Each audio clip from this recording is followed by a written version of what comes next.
En rejoignant les autres disciples, ils virent une grande foule qui les entourait et les scribes qui discutaient avec eux. Aussitôt qu'elle vit Jésus, toute la foule fut stupéfaite et les gens accouraient pour le saluer. Il leur demanda « De quoi discutez-vous avec eux ?»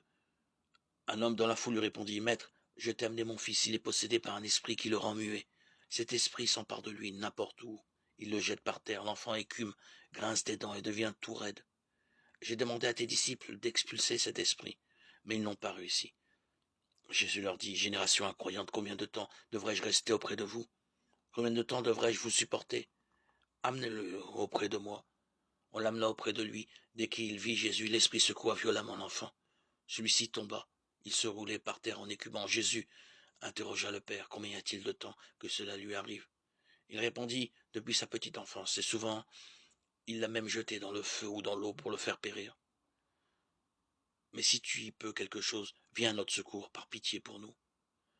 Jésus reprit, pourquoi dire si tu peux? Tout est possible en faveur de celui qui croit. Aussitôt le père de l'enfant s'écria, je crois, viens au secours de mon incroyance. Jésus, voyant que la foule s'attroupait, interpella vivement l'esprit mauvais. Esprit qui rend muet et sourd, je te l'ordonne. Sors de cet enfant et n'y rentre plus jamais. L'esprit poussa des cris, secoua violemment l'enfant et sortit. L'enfant devint comme un cadavre, de sorte que tout le monde disait « Il est mort ».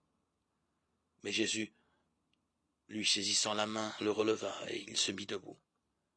Quand Jésus fut rentré à la maison, seul avec ses disciples, il l'interrogeait en particulier « Pourquoi est-ce que nous n'avons pas pu l'expulser ?» Jésus leur répondit « Rien ne peut faire sortir cette espèce-là, sauf la prière. » Marc 9, 14-28.